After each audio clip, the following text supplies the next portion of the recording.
Assalamualaikum warahmatullahi wabarakatuh. Perkenalkan, nama saya Miftahul Jannah, nomor induk mahasiswa 20204031005. Program studi pendidikan Islam anak usia dini, Fakultas Ilmu Tarbiyah dan Keguruan Universitas Islam Negeri Sunan Kalijaga, Yogyakarta.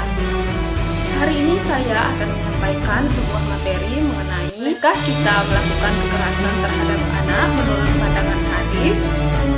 Baiklah, tugas ini merupakan tugas ujian akhir semester mata kuliah studi hadis dalam perspektif pendidikan Islam dengan dosen pengampu Ibu Profesor Dr. Hajah Marhumah FPD. Hadis merupakan perkataan dan perilaku Nabi Muhammad SAW.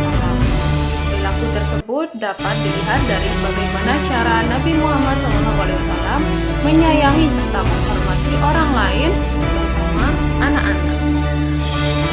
Selanjutnya adalah takhrij al-hadis, berasal dari kata kharaja yukharrij, takhrijan yang secara bahasa adalah mengeluarkan sesuatu dari sifatnya. Secara istilah, sebagaimana yang diungkapkan oleh Mahmud Tohan, adalah menunjukkan di mana letaknya suatu hadis di dalam kitab aslinya melalui jalur sanad-sanad dan kemudian menjelaskannya jika diperlukan.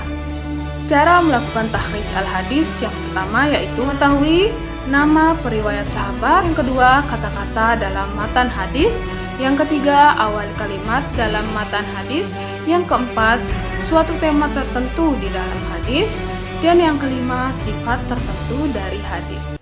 Hadis yang pertama yaitu hadis yang diriwayatkan oleh Sabrah, di mana hadisnya berbunyi Haddatsana Muhammad bin Isa bin At-Taba, Haddatsana Ibrahim bin Sa'ad an Abdul Malik bin Arabi bin Sabrah an Abi an Jaddi qala Nabi sallallahu alaihi wasallam muru sobi bisolati idza balagha sab'a sinina wa idza balagha asyara sinina fadribuhu 'alaiha.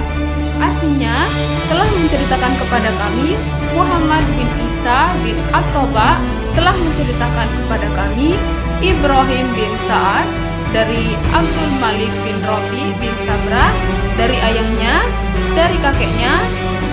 Dia berkata, Nabi Muhammad SAW bersabda, perintahkanlah anak kecil untuk melaksanakan sholat apabila ia telah mencapai umur 7 tahun, dan apabila sudah mencapai umur 10 tahun, maka pukullah dia apabila dia tidak melaksanakan sholat.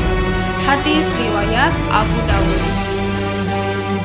Lalu hadis yang kedua yaitu hadis yang diriwayatkan oleh Amr yang berbunyi Haddatsana Mu'man bin Hisham al-Yashkuri Ismail Sawar bin Abi Hamzah as-Suwairafi an Amr bin Su'aib an Abi an Jaddi qala Rasulullah sallallahu alaihi wasallam muru auladakum bis-sholati wa hum abna'i sab'a sinina wadribuhum 'alaiha wa hum abna'i asyara wa farriqu bainahum fil madaji'. Yang artinya, Mu'man bin Hisham yakni al-Yashkuri menceritakan kepada kami, Ismail menceritakan kepada kami dari Sawar Abi Hamzah al-Syairafi, dari Amr bin Su'aib dari ayahnya, dari kakeknya. Dia berkata, Rasulullah Muhammad SAW bersabda, suruhlah anak-anakmu untuk mengerjakan sholat sedang mereka berumur 7 tahun, dan pukullah mereka apabila mereka meninggalkannya sedang mereka berumur 10 tahun, dan pisahkanlah mereka dari tempat tidur mereka. Hadis riwayat Abu Dawud. Selanjutnya yaitu sanad hadis, di mana sanad berarti sandaran, tempat bersandar, dan yang menjadi sandaran. Di sini sanad untuk hadis yang diriwayatkan oleh Sabrah bin Ma'bad. Yang pertama yaitu